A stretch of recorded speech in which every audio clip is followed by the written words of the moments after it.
নমস্কাৰ বন্ধু বান্ধৱীসকল, আপোনালোকক পুনৰবাৰ আমাৰ এই ইউটিউব চেনেলটোলৈ স্বাগতম জনাইছোঁ। আজি আমি আলোচনা কৰিম হৰপ্পা সভ্যতাৰ মুঠ 28টা প্ৰধান কুৱেশ্যন এনচাৰৰ ওপৰত। তেন্তে বলক কোনো দেৰি নকৰাকৈ আজিৰ এই ভিডিঅ'টো আৰম্ভ কৰোঁ। আমাৰ প্ৰথম কুৱেশ্যনটো হৈছে হৰপ্পা সভ্যতাৰ আৱিষ্কাৰ কোনে কৰিছিল?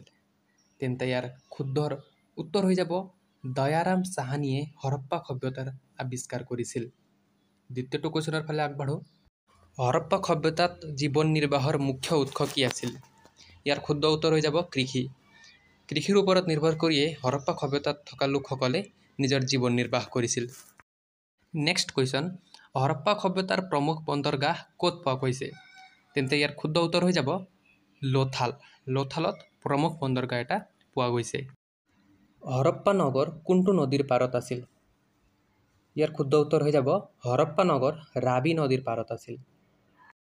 মহেঞ্জোদাৰো কোনটো নদীৰ পাৰত আছিল? ইয়াৰ শুদ্ধ উত্তৰ হৈ যাব মহেঞ্জোদাৰো সিন্ধু নদীৰ পাৰত আছিল। Option number 1। Next question, Harappa সভ্যতাৰ কোনটো ঠাইৰ খনন কাৰ্য প্ৰথমে কৰা হৈছিল? ইয়াৰ শুদ্ধ উত্তৰ হৈ যাব হৰপ্পা।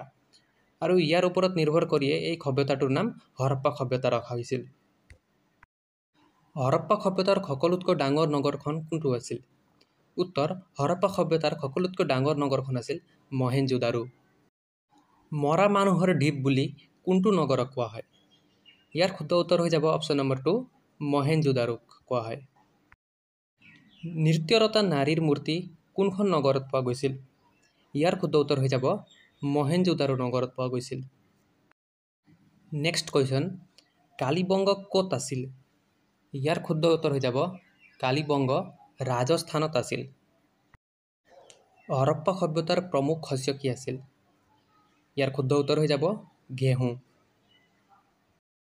হৰপ্পা আৰু মহেঞ্জোদাৰো নগৰ ক'ত আছিল? ইয়াৰ শুদ্ধ উত্তৰ হৈ যাব হৰপ্পা আৰু মহেঞ্জোদাৰো নগৰ পাকিস্তানত আছিল।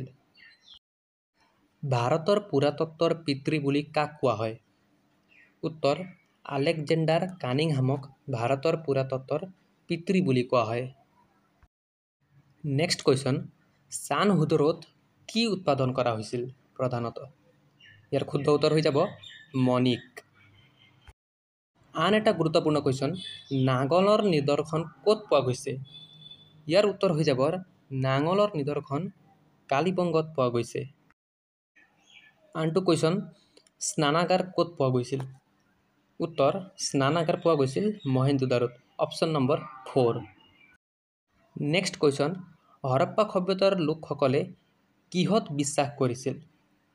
ইয়াৰ শুদ্ধ উত্তৰ হৈ যাব হৰপ্পা সভ্যতাৰ লোকসকলে মাতৃশক্তিত বিশ্বাস কৰিছিল। Option number 3। মহেঞ্জোদাৰোৰ আৱিষ্কাৰ কেতিয়া কৰা হৈছিল? ইয়াৰ শুদ্ধ উত্তৰ হৈ যাব 1922 চনত ৰাখাল দাস বেনাৰ্জীয়ে ইয়াৰ আৱিষ্কাৰ কৰিছিল। Option number 2। নেক্সট কুৱেশ্যন, ধোলাবিৰা ক'ত আছিল? ইয়াৰ শুদ্ধ উত্তৰ হৈ যাব ধোলাবিৰা গুজৰাটত আছিল। হৰপ্পা সভ্যতাৰ লিপি কোনটো আছিল? ইয়াৰ শুদ্ধ উত্তৰ হৈ যাব হৰপ্পা সভ্যতাৰ লিপিৰ পাঠোদ্ধাৰ এতিয়ালৈকে হোৱা নাই। Option number 4। এই সভ্যতাৰ মানুহে কি ধাতুৰ ব্যৱহাৰ জনা নাছিল?